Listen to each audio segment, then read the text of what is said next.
हमारे साथ आज तमाम बजिंग स्टॉक्स पे बातचीत करने के लिए एंजल ब्रोकिंग के टेक्निकल एनालिस्ट समीत चौहान साहब जुड़ रहे हैं। समीत, सबसे पहले तो जो 1/3% के आसपास का निफ्टी और सेंसेक्स में दबाव आ रहा है, क्या रीड करूं, क्या गिरावट में खरीदारी करने के मौके ढूंढने चाहिए? देखिए आशीष, अगर लास्ट 3 से 4 दिनों की हम प्राइस मूवमेंट देखें तो वो तो क्लियर हो गया है कि 7700 का भी एक मेजर सपोर्ट बन गया है, जो 29 सितंबर का लो था 7691। वहां से हमने 2 दिन पहले अच्छी खासी रिकवरी देखी है, बट ऊपर की तरफ 7850 भी ब्रेक करना मुश्किल हो रहा है। तो फिलहाल हम देखें तो एक रेंज बन चुकी है, नीचे की तरफ 7700 का स्ट्रॉन्ग सपोर्ट है। और अगर डायरेक्शनली हम बात करें तो लास्ट वीक का हाई है 7937, वो एक इंपॉर्टेंट रेजिस्टेंस होगा। अगर कोई डायरेक्शनली अच्छी मूवमेंट देखनी है तो ये रेंज में से बाहर आना चाहिए, इधर ऊपर की तरफ या नीचे की तरफ, तभी हम अच्छी खासी मूवमेंट देख सकते हैं। अदरवाइज निफ्टी आने वाले कुछ दिनों के लिए और ये रेंज में कंटिन्यू रहेगा। तो रेंज बाउंड सीमित दायरे में कामकाज होता हुआ नजर आएगा। लेकिन आज निफ्टी का टॉप गेनर एक टेलीकॉम कंपनी है, आइडिया सेल्यूलर। 2.5% का उछाल, भारती 2.25% की तेजी। समीत, क्या करना चाहिए इन दोनों स्टॉक्स में? देखिए, इन दोनों में से अगर कोई पिक करना हो तो भारतीय एयरटेल है। हमने लास्ट 2 दिन पहले ही हमने रेकमेंड किया हुआ है अराउंड 335 336। लग रहा है ये स्टॉक में पोटेंशियल है, आने वाले कुछ दिनों में एटलीस्ट 355 358 तक एक अच्छी खासी ऊपर की तरफ मूवमेंट दे तो उसमें बाइंग की जा सकती है करंट लेवल्स पे, या कोई भी यहाँ से 4-5 रुपए की डिप आती है तो 325 के आसपास हम स्ट्रॉन्ग सपोर्ट देख रहे हैं, तो वो एक स्टॉप लॉस करके मान सकते हैं। और ऊपर की तरफ जैसे मैंने बताया कि 355 358 के लेवल इसमें आ सकते हैं। अच्छा, दिक्कत की बात समीत है इंफोसिस का काउंटर अब फिर से दिन के फ्रेश लोज बनाता हुआ 3% से ज्यादा की कमजोरी इस काउंटर में। और आज की बात नहीं है, पिछले कई ट्रेडिंग सेशन से लगातार कमजोरी के साथ कामकाज। क्या हो रहा है सर, और प्रेशर आएगा? Yes, for a time being आप बोल सकते हो कि ये सेवन राइज हो गया। अगर कोई भी ट्रेडर है, नियर टर्म ट्रेडर है, मोमेंटम ट्रेडर है, तो उनके लिए seven rise kind of stock बन गया है। वीकनेस दिखा रहा है, 1080 का इसका इंपॉर्टेंट सपोर्ट था, वो उसने कन्विंसिंगली ब्रीच किया है। तो यहाँ से अगर कोई बाउंस भी आता है तो वो बाउंस पे इसमें सेलिंग आने की चांसेस ज्यादा है।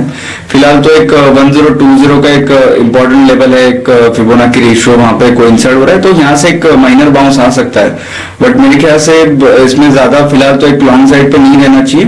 अगर कोई निवेशक है तो लोअर लेवल्स के लिए वेट कीजिए, अच्छी अपॉर्चुनिटी मिल सकती है इसमें। ओके, चलिए एक स्टॉक आपकी स्क्रीन पर आएगा, डिशमन फार्मा। कल आपको याद होगा ये स्टॉक 14% तक लुढ़क चुका था, उसके बाद आज डिशमन फार्मा में रिकवरी देखने को मिल रही है। दरअसल आज सीएनबीसी आवाज पे इस कंपनी के मैनेजमेंट ने हमसे खास बातचीत करी सुबह सुबह। डिशमन फार्मा के एमडी अर्पित जे व्यास ने कहा कि वो जो क्लोविस को यूएस एफडीए से कोई नोटिस नहीं मिला है, जिसके लिए कल बाजार में प्रेशर आया था, और डिशमन के लिए सिर्फ क्लोविस पर डिपेंडेंस बहुत कम है। तो उस क्लैरिफिकेशन के बाद जो प्री मार्केट सीएनबीसी आवाज से एक्सक्लूसिव बातचीत हुई थी, उसके बाद 4-4.5% का उछाल है। समीत, क्या करना चाहिए डिशमन में? कल की पिटाई के बाद क्या खरीदारी करने के मौके ढूंढूं?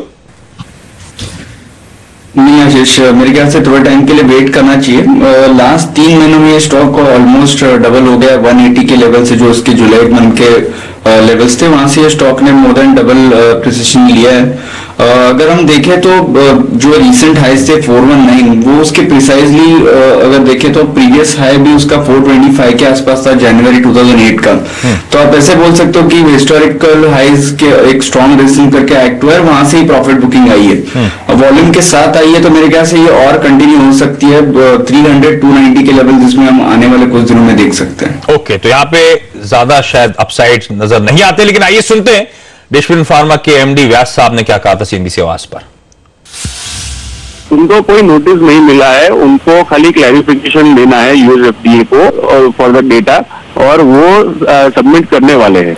ये साल क्लोविस का रेवेन्यू हमारे लिए कुछ नहीं है। जो जो सर्विसेज हमने प्रोवाइड की है उनका रेवेन्यू हमको मिल चुका है। क्लोविस तो एक ही कंपनी है, अगर एक ही कंपनी पे मेरी कंपनी डिपेंडेंट रहती तो मैं मेरा धंधा करने का मतलब भी नहीं है कोई। तो क्लैरिफिकेशन के बाद कल की तगड़ी पिटाई के बाद एक बाउंस है, लेकिन शायद बाउंस सस्टेनेबल नहीं। समीत की बात सीट से ऐसा लग रहा है। समीत हमारे साथ बने हुए, एक छोटा सा ब्रेक लेते हैं। ब्रेक के बाद कई सारे स्टॉक्स आज बज कर रहे हैं, कई सारे स्टॉक्स में तगड़ी एक्टिविटी है, उन सब पे चेक लेंगे, उन सब पे कॉल लेंगे समीत से, लेकिन इस ब्रेक के बाद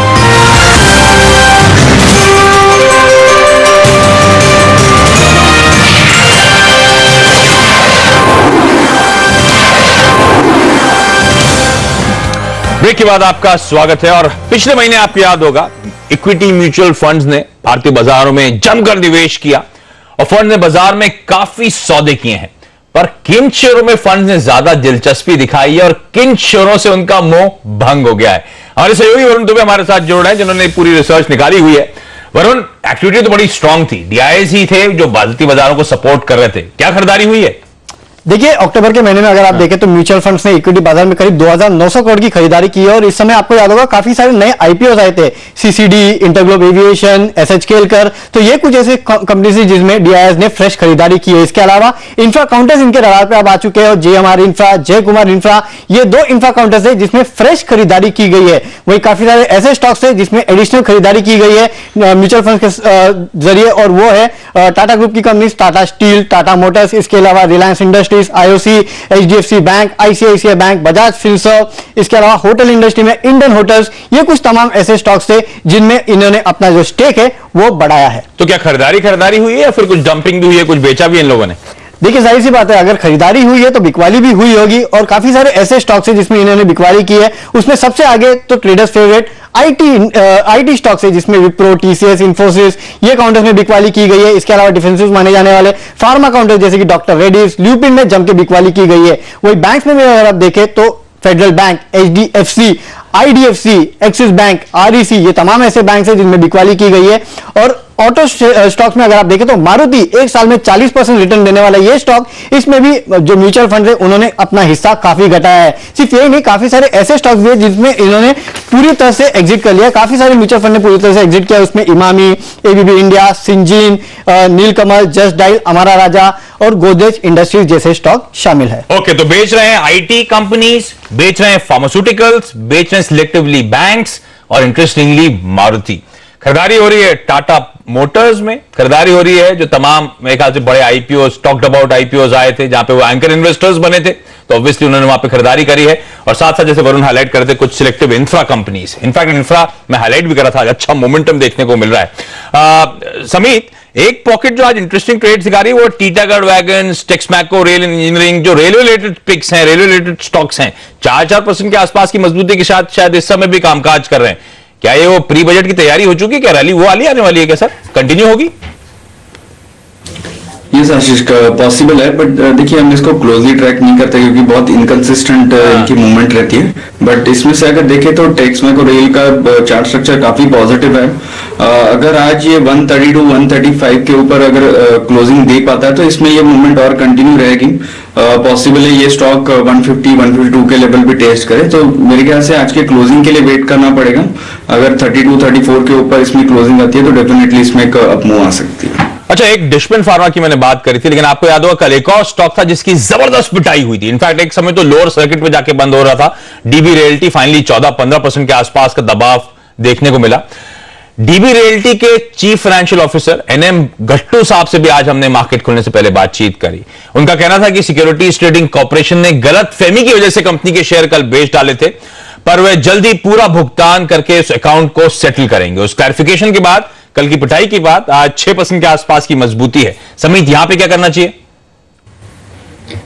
देखिए ये ओवरऑल एक लगाड़ काउंटर है, बट एक बोल सकते हैं कि इसको एक 45 से लेके 46 का एक स्ट्रॉन्ग सपोर्ट जोन है, ये मल्टी ईयर सपोर्ट है, तो देखना पड़ेगा इसके आसपास की प्राइस मूवमेंट कैसी होती है। कल तो इसमें अच्छी खासी सेलिंग आई थी विथ वॉल्यूम, साइजेबल वॉल्यूम्स, तो जब तक कोई पॉजिटिव डेवलपमेंट नहीं होता चार्ट पे तब तक इसमें बाइंग अवॉइड करना चाहिए। ऊपर की तरफ 60-61 के ऊपर अगर ये जाता है इसमें एक अच्छा खासा ऊपर की तरफ हम मूवमेंट देख सकते हैं। ओके, समीत, मार्केट पे कुछ स्टॉक्स पे आपसे बातचीत हुई, कोई डिस्क्लोजर्स सर? देखिए ऐसे जो भी हमने डिस्कस किया उसमें मेरा कोई भी निजी निवेश नहीं है, बट ये हमारे क्लाइंट्स की इसमें पोजीशन हो सकती है। हमेशा की तरह हमारे वक्त निकालने के लिए समीत बहुत बहुत धन्यवाद आपका सर। छोटा सा ब्रेक के बाद कमोडिटी मार्केट पे फोकस।